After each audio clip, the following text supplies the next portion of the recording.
Boa tarde a todos. Nós estamos aqui hoje no bloco 5, a atividade da incorporação como fonte condominial. E a gente tem duas mulheres incríveis para falar para a gente um pouquinho, aliás, um pocão, né, de tudo que elas sabem. Andréa Cardilli, ela é da MRV, gestora de desenvolvimento imobiliário, certo? E temos a Ellen Sun, gerente de operações na Ubert, Imóveis e Administração. Sejam muito bem-vindas ao nosso painel aqui hoje, tá bom? A gente vai conversar bastante sobre essa parte de incorporação e como que tudo acaba em condomínio, né? Antigamente acabava em pizza, agora acaba em condomínio. Então eu vou colocar para vocês aqui algumas perguntas para começar, mas quero que vocês fiquem bem à vontade para ser um bate-papo mesmo, nada, não precisa ser nada técnico, uma coisa bem descontraída para a gente poder pra fazer um podcast bem legal, tá bom? Vamos lá. Eu vou até pedir exemplos para vocês, porque eu estava lendo aqui uma pergunta como sugestão. Uma primeira pergunta: como as incorporadoras moldam o conceito de moradia coletiva? Eu pensei muito na parte humana. Lá na M. Bigucci, eu sou a Roberta Bigucci, sou da M. Bigucci, e eu sempre falo que a gente não constrói só com tijolos, a gente constrói com amor. Obviamente, a gente faz pesquisa de dados e para saber o que nós vamos lançar no local. E aí, com isso, nós vamos definir o produto. Aí todo mundo pode me falar assim: mas então vocês estão fazendo pesquisa de dados? É para vender. Óbvio que é para vender. Mas onde está o lado humano disso? Onde que isso termina numa parte, no apelo emocional? Quando a gente faz a pesquisa de dados, eu vou criar um produto para aquele público específico. Então eu vou cuidar desse público, eu vou fazer uma ação específica, eu vou pensar que, como o Dr. Milton diz lá na minha empresa, quando nós entregamos um empreendimento, ele sempre fala assim: eu construo esse empreendimento como se fosse para mim. Porque muitos dos moradores não sabem viver em condomínio. Então, como que é isso? Então, eu queria ouvir de vocês, como é essa parte do produto, da criação do produto dentro da empresa de vocês? Eu posso começar aqui. Na MRV, ela tem um conceito assim bastante padronizado, né? Porque a gente trabalha muito com habitação de interesse social. Tá dando para ouvir? A gente trabalha muito com habitação de interesse social e é Brasil, nível Brasil.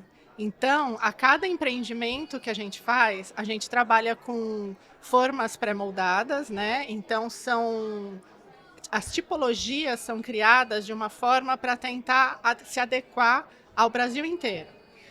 Então, normalmente, o que a gente faz? São apartamentos menores, né? A gente faz apartamentos de 30 a 40 metros quadrados. Normalmente, nós temos um estudo de mercado também que define a persona, né? Quem é a persona que vai usar? E a gente faz muito, a gente procura colocar muito, investir muito na área comum dos empreendimentos.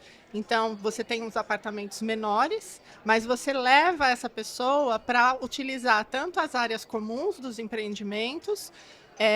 No meu caso, que eu trabalho mais com bairros, né, bairros planejados, a gente se preocupa muito também em fazer as áreas públicas que sejam muito usáveis, né? Porque é isso que você falou. Eu acho que as pessoas elas têm que viver viver em conjunto, né? Elas têm que se relacionar entre elas e não ficar só lá no apartamento dela. Então a gente procura trazer interesse tanto para as áreas comuns quanto para as áreas públicas dos empreendimentos. E aí, nesse caso, que entra a administradora, porque muita gente, são bairros que eles criam, aí vem a administradora para tentar cuidar de todo esse pessoal morando junto, às vezes é a primeira vez morando em condomínio. Como é que funciona isso? Muitas vezes a gente tem um público, dependendo do perfil do empreendimento, que nunca morou em condomínios, né?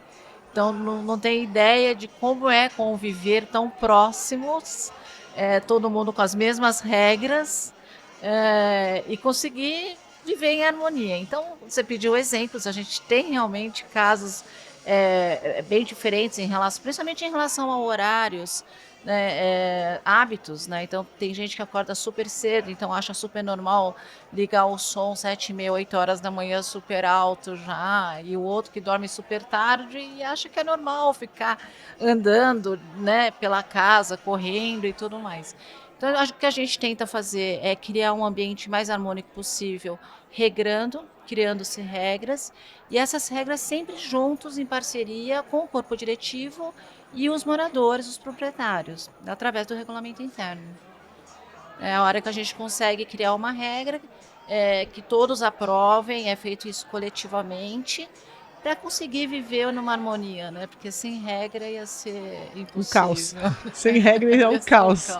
Mas como que funciona aí? Volta aqui na incorporadora, na MRV. Quando você fala da área comum, porque o apartamento hoje estão cada vez menores e a área de convívio elas são maiores, inclusive nas áreas de que as pessoas obrigatoriamente estão juntas, né? Um coworking ou o próprio mercadinho que tem. Como é que vocês projetam isso quando vocês têm algum tipo de test drive, algum tipo, lá em Mbiguçu nós temos apartamento protótipo.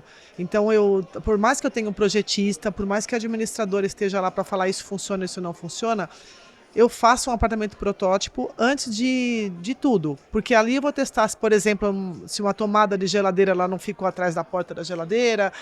E como é que funciona isso? Se vocês têm isso, ou a própria Uber, ou a MRV, com relação às áreas comuns? Um test drive, vamos assim chamar.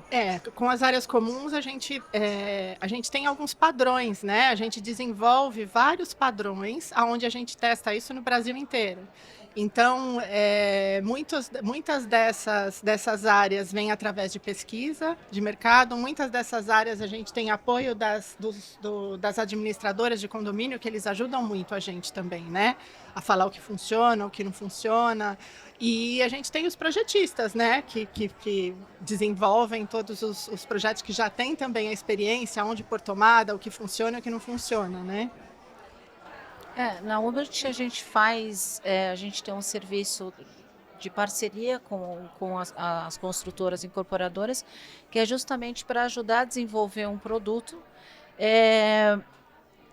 em cima de cada público, obviamente, mas justamente pensando na operação. Como a gente faz a gestão e a gente tem a vivência, então a gente sabe, e o próprio perfil das pessoas também vão mudando, né?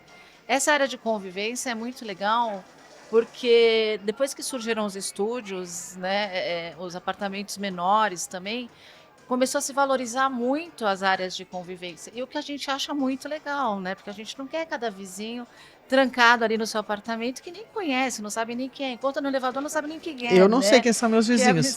Meu prédio não tem área de lazer e a pessoa entrando no elevador mexendo no celular. Então você acaba não conversando com ninguém. Você trabalha fora o dia inteiro, né? Você chega só à noite e não tem condição de conviver. E a gente percebeu que tem muitos prédios que começaram a usar mais as áreas de convivência, as pessoas passaram a se conhecer mais, começaram a dividir serviços, inclusive, né? Então, tipo, um é personal, o outro tem, sei lá, a lojinha que vende não sei o quê, a outra é a que faz o bolo.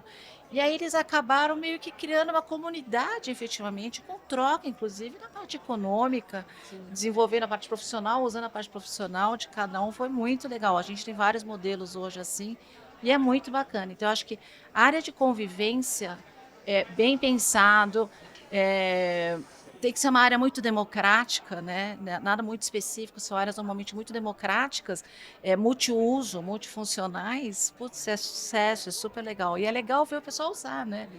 Porque, putz, é horrível você chegar num prédio novo, lá o pessoal, ninguém consegue usar. Mas é importante isso ser estruturado, né? Tem que Porque ser quando estruturado. isso não está estruturado pelo administrador, por exemplo, você cria um grupo de WhatsApp que faz também do mesmo jeito, né? Que faz o mesmo papel. Sim. Mas, claro, você precisa ter uma organização e uma estrutura muito melhor, né? Mas eu acho interessante que essa criação de grupos de WhatsApp, por exemplo, ela beneficia não só o dono da lojinha, por exemplo, a pessoa que vende artesanato dentro do condomínio, como para fora. Porque eu tive um exemplo ontem, alguém perguntou para mim, eu preciso limpar o sofá aqui do escritório. Eu falei, poxa, no condomínio do meu namorado tem um cara que limpa sofá. Então, assim, isso já um começa a falar pro outro e vira uma rede de contatos de graça, né? Não tem. Então, eu acho isso bem interessante. Bom, com relação a tendências para o futuro, o que vocês acham que tendências condominiais de projetos, o que vocês estão sentindo aí de mercado? Eu acho que no caso das incorporações, eu acho que são os espaços multifuncionais, né? Não só dentro de um empreendimento, mas as áreas, os bairros, por exemplo, né? Que são áreas de uso misto, fachada ativa, o serviço junto com o trabalho, junto com moradia. Você tentar usar cada vez menos o carro, né? Você tentar trabalhar cada vez mais próximo da sua casa, você tentar satisfazer pelo menos as suas necessidades básicas ali perto da sua casa. Descentralizar, né? Você ter vários centros, isso eu acho que é a tendência mundial. Eu ouvi outro dia falar do famoso 15 minutos. A pessoa tem que fazer tudo em 15 minutos. A cidade 15 minutos. É isso, né? É isso. Isso está no projeto de vocês, na ideia, no conceito de vocês. Nos bairros, que a gente está desenvolvendo é o Cidade Sete Sóis, né? Que a gente já tem em vários lugares do Brasil. Tem um aqui em Pirituba, tem um em São José dos Campos, Campinas, Salvador. E o conceito básico é esse, né? É a gente ter um espaço que tenha um desenvolvimento urbano, são cidades polinucleadas, né? Onde ali você mora, você trabalha, você faz compra e você procura não pegar o carro o mínimo possível. Você dá acesso a transportes alternativos, como bicicleta, como você valoriza o pedestre, você traz calçadas mais amplas, justamente para as pessoas estarem na rua, né? E eu acho que essa tendência de trazer as pessoas para a rua, isso traz também uma sensação de segurança, né? Porque eu acho que é o que a gente sempre fala, se você sabe que aquele lugar é seguro, se tem criança brincando na rua. Então é isso, as pessoas na rua, elas mesmo tomam conta daquele espaço, né? Elas cuidam, elas se preocupam e traz essa sensação de segurança. Então eu acho que essa é a vanguarda aí, né? Além de sustentabilidade, né? Que eu acho que é uma conversa super também importante, né? Essa parte ambiental, essa parte de sustentabilidade mesmo, de trabalhar com materiais que sejam recicláveis. Então eu acho que são tendências que não dá para não ter, né? Então, aí nesse ponto de sustentabilidade que você tocou e de trabalhar junto, como que a Uber consegue fazer, porque vocês têm condomínios novos e condomínios antigos, e os condomínios antigos normalmente não tem nada dessa parte sustentável, de ESG, essa parte ambiental, não existe nada. Como que vocês fazem essas duas ações, tanto a parte social de agregar as pessoas, por exemplo, porque a incorporadora tem a ideia, faz o projeto, constrói, mas quem vai cuidar das pessoas são as administradoras. Conta um pouquinho pra gente como que funciona isso no dia a dia mesmo. O que a gente busca fazer é sempre correr atrás de inovações, né? Eu acho que esse é um ponto, principalmente os prédios antigos. A gente tem prédio que não tem sistema de medição individualizada de água, por exemplo, né? Então, o que a gente está sempre buscando atrás é dessa inovação.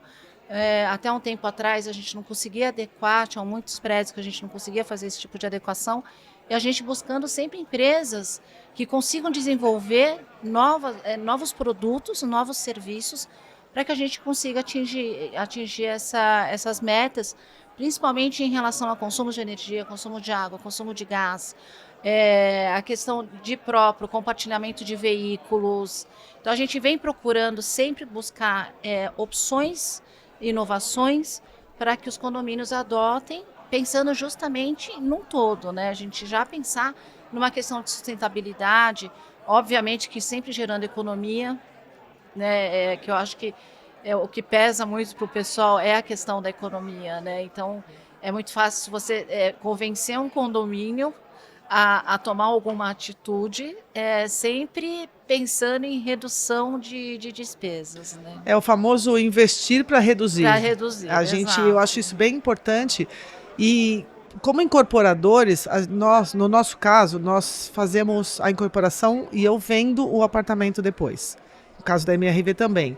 Então é muito difícil, nós somos uma empresa totalmente sustentável, já há muitos anos, nós temos o nosso projeto de sustentabilidade desde 2005, então se falando de ESG agora, nós estamos há 20 anos, fizemos agora dia 5 de junho, 20 anos do projeto do Big Vida.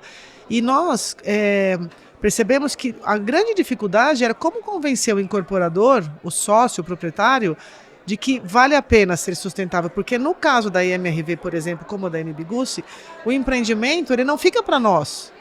Então eu vou investir, eu vou gastar mais e eu não vou ter nenhum lucro com isso, porque o cliente ainda não paga mais por esse empreendimento, principalmente no padrão MRV, ele quer saber do que cabe no bolso. Mas a gente tem conseguido provar que se você investir nisso, o resultado até para venda é melhor, porque você vai ter uma redução de condomínio, vai ter redução de consumos de água, tudo que for reciclável. Então eu acho que é uma conscientização que, mesmo para quem trabalha muito com Minha Casa Minha Vida, com produto mais popular, eu acho que é um facilitador esse investir para reduzir. Mas eu acho que vai mudar. Eu acho que já está mudando. Eu acho que as pessoas já vão começar a dar mais importância para isso, né? Então acho que já mudou, na verdade, né? Eu acho que não em grande massa, mas a gente percebe, por exemplo, na hora que você vai comprar uma passagem aérea, hoje qualquer site que você entra tem a emissão de dióxido de carbono, né? Quanto que você vai economizar, quanto que aquela companhia gera através daquela aeronave. E eu acho que a tendência é essa também para condomínio, sem dúvida nenhuma. Mas tem muita gente que pega no susto. Hoje nós fizemos um meeting em corretores e aí eu pedi para perguntar quantos quilômetros a pessoa levou para chegar lá, para a gente tentar fazer uma compensação. E as pessoas perguntaram, mas por que você quer saber quantos quilômetros eu demorei, a minha distância para chegar aqui? Então tem muito, para nós, o que é muito óbvio, não é tão óbvio assim, dependendo do público. Então cabe a nós ficar falando o tempo todo para isso. E principalmente nas administradoras, às vezes a pessoa do quarto andar recicla o lixo, maior cuidado, lava o potinho de Danone, do Yakult, lava ali, guarda direitinho, e o cara do quinto andar joga tudo junto. Como que é essa educação? Vocês fazem trabalhos de educação? Como funciona? É uma constante, né? A gente tem um departamento também já há bastante tempo, que é justamente para fazer o trabalho da questão dos resíduos, da coleta dos resíduos. Resíduo é um grande problema, né? Em condomínios ou na própria cidade a gente tem um problema sério. A gente tem prédios antigos que você não tem espaço para colocar lixo, né? É uma coisa assim absurda. Eu só queria assim, montanhas de lixo, assim, porque você não consegue armazenar. Eu não sei. Eu entendo que as pessoas hoje estão gerando mais lixo, a gente gera muito mais resíduo. Eu vejo pela minha casa, a quantidade que eu gero de resíduo reciclado é uma coisa absurda. Assim, já falei, não posso morando sozinha ter tanto lixo assim, né? Então, mas a gente trabalha através de um departamento que faz todo o estudo e tem que trabalhar a conscientização.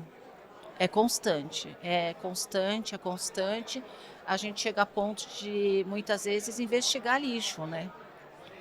Então, você vai checar se o lixo está realmente selecionado ou não, se descartou certo ou não, né? Então, muitas vezes você tem a lixeira separada e o pessoal acaba misturando tudo. Então, muitas vezes a gente acaba investigando lixo, né? Que é o brinco. Para conseguir corrigir e criar uma consciência das pessoas para isso. Mas eu acho que é um trabalho contínuo, é o tempo todo fazendo campanha, ensinando, orientando. E chega uma hora que tem que dar um puxãozinho de orelha ali, né? Fala, ó, amiguinha. Vocês fazem esse trabalho com os síndicos e os síndicos repassam, ou vocês fazem nos condomínios em geral? Não, a gente faz em geral em parceria sempre com o síndico e o corpo diretivo, né? Então sempre tem uma participação, a gente não trabalha automaticamente em todos os condomínios. Então, tudo que a gente faz, a gente pede orientação, pede aprovação, autorização antes para fazer um projeto. Desde sempre provando que vai gastar menos, né? Pode gastar mais, mas vai reduzir depois. Normalmente gasta um pouquinho mais. Eu sei. Agora vamos falar da parte chata, né? O que vocês entendem agora para a MRV primeiro? Como problemas de legislação, problemas financeiros, o que atrapalham para o condomínio demorar a gente sabe que da compra de um terreno até a aprovação de um projeto, às vezes, ainda mais como vocês, que são projetos muito enormes, vamos falar 5 anos? Vai mais. Vai mais, né? Vai mais. Como é que funciona isso? Porque às vezes a gente cria um projeto, faz uma pesquisa de mercado, comprei um terreno, aí eu faço uma pesquisa de mercado, que lindo, maravilhoso, demorou 10 anos, aquele mercado já não é mais o mesmo. Como é que funciona? A gente tem uma esteira, que é a esteira padrão da MRV, que a gente procura fazer em 2 a 3 anos, a gente comprar o terreno e entregar o empreendimento. 3 anos, assim, é mais ou menos o que a gente fala. Mas é assim, em São Paulo é super difícil isso acontecer. Porque os terrenos hoje em dia, você não tem mais terreno que não tenha um problema de regularização fundiária, ou um terreno Ou de de família. descontaminação, ou de família. Mas assim, a gente tem uma meta de a gente tentar fazer um ciclo de 3 anos. Claro que isso, sei lá, 30%, 40% dos empreendimentos que a gente lança, a gente consegue fazer nessa esteira. Mas a gente tem um grande problema nesses grandes complexos, 10 anos de aprovação. Então, o mercado mudou, as legislações mudaram, você passou por vários governos, né? Por várias prefeituras, vários governadores aí. Então, esse com certeza é o nosso principal desafio, né? As leis mudam, então você desenvolveu O plano diretor muda. Então, porque aí você não só a desenvolveu lei de uma zoneamento, planta, o próprio plano, né? você desenvolveu uma planta com as áreas mínimas necessárias ali, aí a lei mudou, porque como a gente faz a forma pré-fabricada, você tem que fazer uma tipologia que construa pelo menos 3.000 unidades. Então, se você fez aquela tipologia, naquela legislação, a lei mudou, você joga aquela forma fora e você tem que fazer outra. Então, para a gente, isso é extremamente complicado. Quando a gente veio nessa vida, já veio com karma. Para trabalhar no mercado imobiliário é karma de outras vidas. Então, mas é muito... Porque, assim, além dessa parte de legislação, que eu vou falar, o plano diretor mudou, aí, enfim... tudo bem que você está com o projeto aprovado, ele até segura, mas às vezes vai beneficiar, você tem que mudar tudo de novo.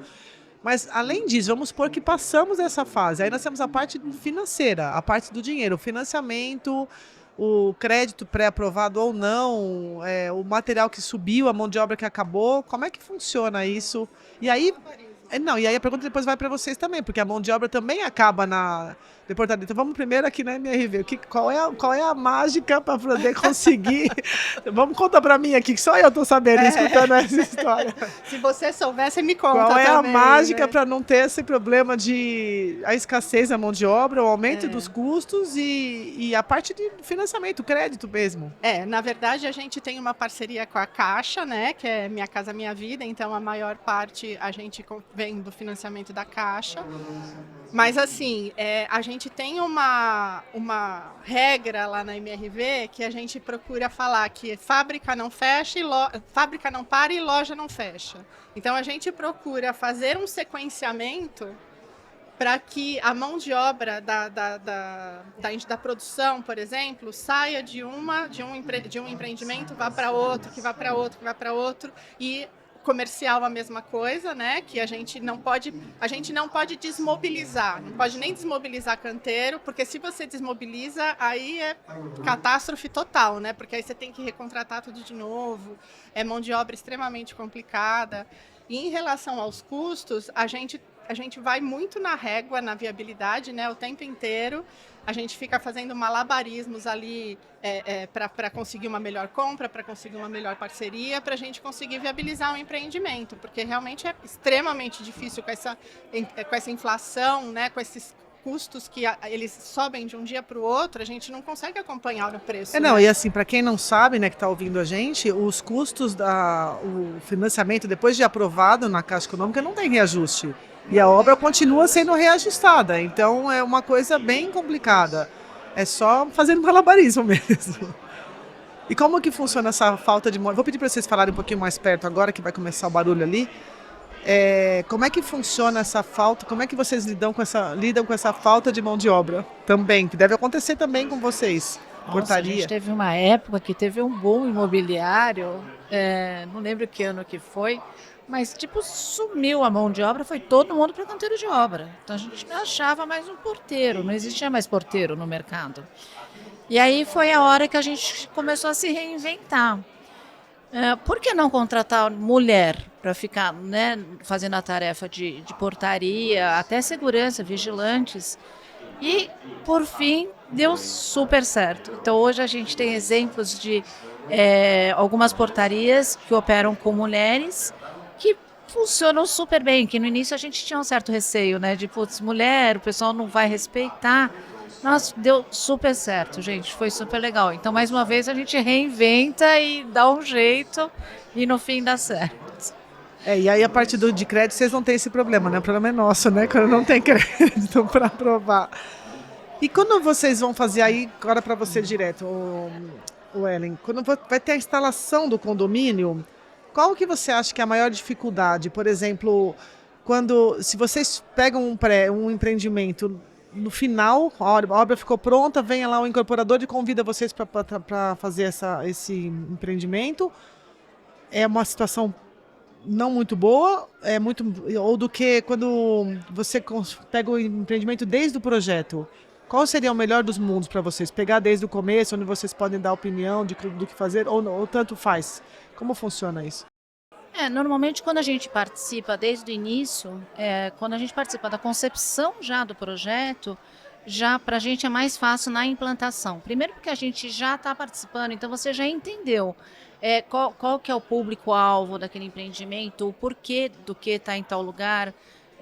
Você consegue entender os motivos e consegue saber os diferenciais que você tem nesse empreendimento.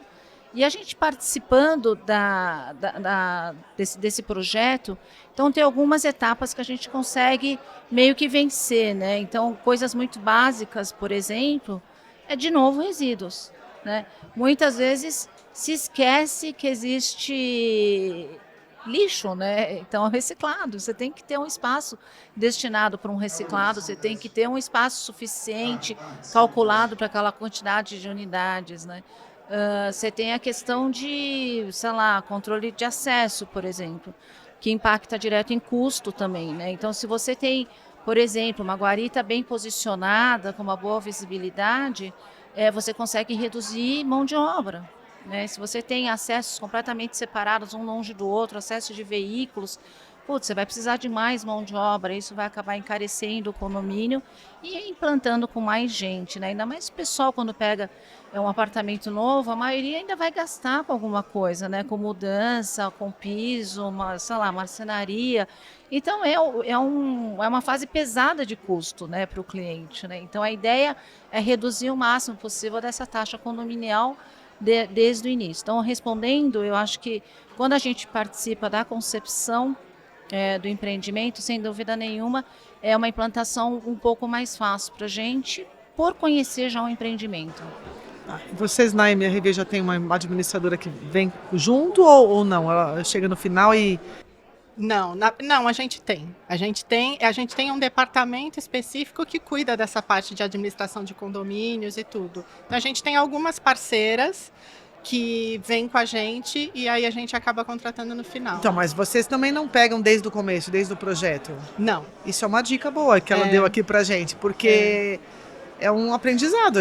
Nós não sabemos o dia a dia, né? Nós sabemos que a gente tem que colocar agora a parte de geladeira na portaria para entrega, nós sabemos que tem que ter a coleta do lixo, mas eles sabem muito mais, né? Por exemplo, hoje a gente tem de uns anos para cá, principalmente da pandemia para cá, uma questão que parecia tão simples, mas uma questão que virou um caos nos condomínios são os deliveries. O que chegava de coisa, e você faz o que com aquele monte de coisa, né? Então, como é que o porteiro entrega? Como é que ele faz essa entrega? Ou o zelador passa o dia inteiro fazendo isso? E então você paga um zelador, né? Aonde guarda? Você já começa onde guarda. É a tal da geladeira, né? Chega alguma coisa. Segundo é como passa, né? Tem que abrir a porta da guarita, abre todos os portões, libera. Então você já está tornando o condomínio vulnerável, deixando, né, uma pessoa teoricamente estranha entrar, que não foi feita nenhuma checagem. E aí você compromete segurança, você compromete toda a operação, aí põe faxineiro para entregar, põe faxineiro para guardar, não tem depósito, virou um caos assim, generalizado. Assim. Não, eu vi esses dias uma apresentação aqui no Secov mesmo, uma startup que eles tinham um robô que era para fazer a entrega nos condomínios. Então o robô ficava lá na porta, chegava o delivery, o robô levava. Aí eu fiz assim para ele, mas no meu prédio não funciona. Ele falou, por quê? Eu falei, porque logo que você entra já tem um degrau. O robô já ia capotar ali, não funciona.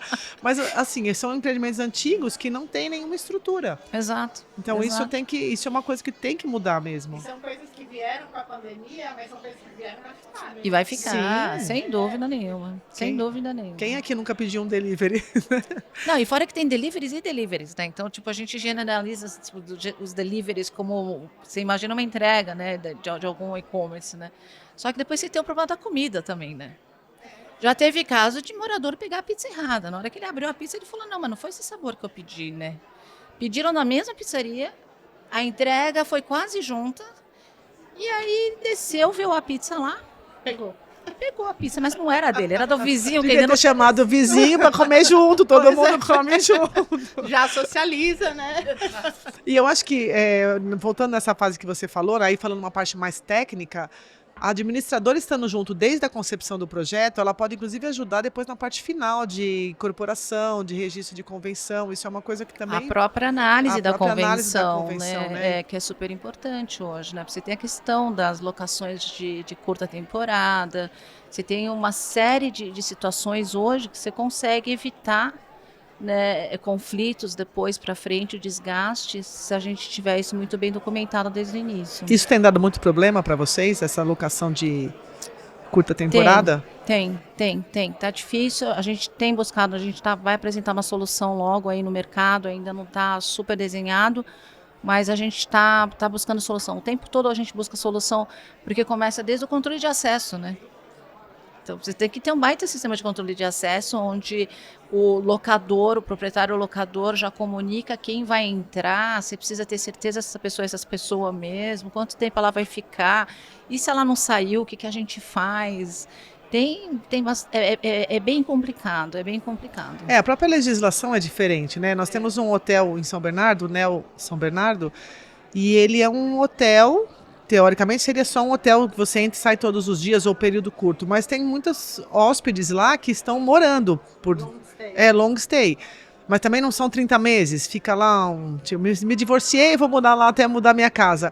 E a legislação é outra. Como é que você tira esse hóspede, por exemplo, que de um hotel? No nosso caso é um hotel mesmo, mas no caso de um apartamento, como é que você tira de lá? Você vai lá e abre a porta? Como funciona isso, né? Na verdade, isso não seria isso não é nenhum papel, acho que do condomínio fazer isso, né? Eu acho Do que proprietário, isso é o papel do proprietário. Mas há uma confusão dentro do prédio, né? Dá uma confusão geral, existe mesmo, acontece. Aí notifica o proprietário, aí vai longe a história.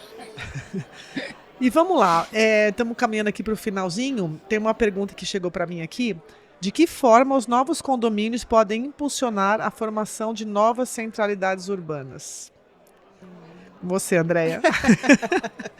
Acho que a gente já falou um pouco disso aqui, né? Eu acho que é isso. Eu acho que é você ter múltiplos usos, né? Quanto mais usos diferenciados você tiver, mais as pessoas vão estar na rua, né? Você trazer a fachada ativa para você conseguir deixar as pessoas convivendo na rua. São espaços, parques ou áreas comuns, de espaços de usos compartilhados, né? Eu acho que tudo isso, com certeza, é o papel da incorporadora, fazer um projeto que seja mais inclusivo e um papel que traga uma integração maior entre os moradores e a própria população, né? Entre o bairro e as pessoas. É muito legal. Esse ponto eu acho que a gente precisa sair daquele conceito de que criar-se comunidades só exclusivas de condomínios, né? Então, cada um no seu quadrado ali. Eu acho que a gente está partindo agora para pensar para frente de como a gente criar comunidades de bairros, né? Então, eu acho que agora com a chegada da fachada ativa, com mais serviços próximos, né, você estimular as pessoas a saírem a pé e fazerem algumas atividades próximas, nem que se for para comer um lanche, para sair para um restaurante próximo, ou um mercado próximo, qualquer coisa, mas que crie-se vida nos bairros. E são coisas simples de se fazer, né? Por exemplo, uma calçada acessível. Hoje em dia, você anda por São Paulo, você às vezes não consegue andar na calçada. Então, é uma coisa que assim, você precisa se preocupar não só do muro para dentro, né? A gente costuma falar de gentilezas urbanas, né? Então, às vezes, a gente tem um empreendimento onde a gente constrói o muro um pouquinho recuado para você aumentar um pouquinho mais a calçada, né? São coisas que, assim, não custa nada. Vai ter que construir o muro de qualquer jeito, né? Vai ter que construir de qualquer jeito. Você deixa uma área ali ou para fazer um jardinzinho ou para aumentar a calçada. Você tratar bem a calçada, fazer uma calçada acessível. Então, se cada um fizer também o seu papel ali, eu acho que você começa a pensar um pouco mais no urbano, né? Você não tem mais essa de pensar dentro dos muros, né? Então, o Secov tem um projeto desde 2008 que se chama Gentilezas Urbanas, que é justamente para isso, você cuidar do seu vizinho, você cuidar das ações, você melhorar o seu entorno. Então, quando você faz um empreendimento bem incrível, você melhora inclusive o tipo de bairro. Exato. Você tira um bairro X, ele pode ficar um bairro bem melhor. A gente tem trazido também alguns padrões, por exemplo, as portarias com pórtico share. Quer dizer, é uma vaguinha que você coloca a mais ali, que você não, que a pessoa que vai pegar o Uber ou deixa um banquinho ali para a pessoa sentar esperando o Uber. Então eu acho que são poucas coisas que fazem muita diferença no projeto, né? A Lelo tem um trabalho, eu não sei se a Uber já está fazendo junto, que eles fazem mas eles fazem um trabalho de vizinhos, que eu escutei outro dia a Moira, que é da Lelo, falando que eles fazem ações, por exemplo, vai ter um condomínio, tem uma quadra de tênis só que não tem de basquete, por exemplo, só que não tem quem jogue basquete, porque no prédio que tem o condomínio de basquete não tem.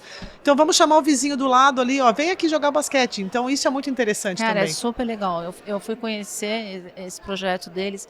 Cara, umas ideias sensacionais, assim, eles fazem gincana, sabe, entre condomínios. Deixar aqui meu beijo pro Felipe da Lelo Lab, que ele é meio maluquinho também, né? Ele é ótimo, as ideias são ótimas, são sensacionais. E assim, tem dado certo, eu acho que essa é a mentalidade que a gente tem que caminhar, sabe, principalmente a gente dessa área, como administradoras, incorporadoras, a gente começar a pensar e começar a integrar mais as pessoas, né, eu acho que está todo mundo muito isolado, está todo mundo muito fechado, né? A impressão que dá, tá todo mundo vivendo muito no seu quadradinho, sabe? No Sete Sóis que a gente tem, é um bairro que é direcionado para habitação popular. São né? quantas unidades normalmente nesses 7 sóis? Tem 11 mil. Nossa, em cada um deles? Não, são 60 empreendimentos, mais ou menos. Tá. É um bairro aberto para a comunidade, que é tudo área pública, e a gente tem os empreendimentos que são fechados, né? Mas a gente fez toda uma conceituação ali, a Lelo Lab ajudou a gente a fazer a parte de associação de moradores, né? E a ideia é que essa associação seja uma curadoria, mais do que fazer cuidar do paisagismo, segurança, porque é uma área muito grande, é fazer a curadoria, é fazer a parte social da coisa. Né? É trazer educação, é trazer para que as pessoas cuidem daquele lugar como sendo o quintal da casa deles, né? Então isso é uma coisa muito legal assim de a gente trazer, porque cada condomínio se associa à associação e aí eles fazem toda essa integração entre os condomínios. Então a gente entende que é o caminho, né? É uma gentileza. É uma gentileza. Nós, por conta do Secov, dessa ideia do Secov, na MB Gusta nós criamos o nosso Big Vizinhança, que é a parte de gentileza mesmo. Quando eu vou construir um empreendimento, eu comprei um terreno, eu vou lá e aviso os clientes, os vizinhos que eu cheguei, que eu sou uma construtora e que eu vou fazer barulho, mas que eu sou legal, sabe? Assim, que eu vou cuidar deles. Então a gente faz uma campanha, eu dou Wi-Fi grátis para ele, eu faço coleta seletiva, mas eu acho que o mais importante dessa ação que nós fazemos é quando eu junto o vizinho da obra, no raio de 1 quilômetro, eu chamo todas as pessoas que moram ali perto, com os meus futuros clientes, os clientes que já compraram, mas que ainda não moram lá, e mais o mestre de obras e os engenheiros. Porque eu apresento todo mundo, a gente faz alguns eventos com essas pessoas para eles se conhecerem. Então, olha, eu estou tendo um problema na obra. Ele não vai ligar no 0800, ele vai falar direto no celular do engenheiro. Ele sabe que ali ele pode contar. Então, assim, é o que você falou, são pequenas ações que você consegue fazer a diferença e ver que construindo aquele empreendimento ou um bairro, como no teu caso, eu vou melhorar o bairro daquela pessoa, que às vezes eu tinha um terreno baldio ali na frente, agora eu vou ter um empreendimento que eu vou melhorar. Então ele tem que passar por... É igual cirurgia plástica, né? Você faz o negócio, você fica horroroso para depois você ficar bonito de novo. Então eu acho que as pessoas ele vai passar por um período ali que ele vai ter um pouquinho de dor de cabeça, mas né? Depois ele vai ficar bem melhor. Vai valorizar, inclusive, o empreendimento, a casa dele que ele já mora ali do lado. Meninas, eu queria considerações finais de vocês que vocês querem falar, o que vocês não falaram. O que vocês... Olha, eu agradeço a oportunidade de falar um pouquinho aqui do que a gente faz. Eu acho que é super importante essa parceria, né, entre incorporadoras e condomínios, né, administradoras de condomínio. Cada vez mais fazer essa junção vai trazer benefício não só para os que estão construindo, mas para os moradores, né? Então eu agradeço esse espaço que vocês deram para a gente aqui e estou à disposição. Também queria agradecer, achei super legal fazer. Viu? Foi o primeiro e não foi o primeiro de muitos agora. E eu acho que é isso, eu acho que se a gente conseguisse trabalhar sempre em parceria, porque eu acho que se integram, né? Eu acho que uma administradora é a incorporadora, acho que integra, né, que a administradora dá continuidade, né, desse empreendimento, né. Eu acho que é super importante a gente estar sempre junto, sempre integrado. Eu acho que agrega muito para a própria comunidade, para os clientes, para os bairros, acho que para a cidade inteira. Muito obrigada para vocês duas. Obrigada a todos que estiveram aqui ouvindo a gente. Eu sou Roberta Bigucci. Falamos sobre atividade de incorporação como fonte condominial, onde tudo acaba em condomínio. Obrigada e até a próxima.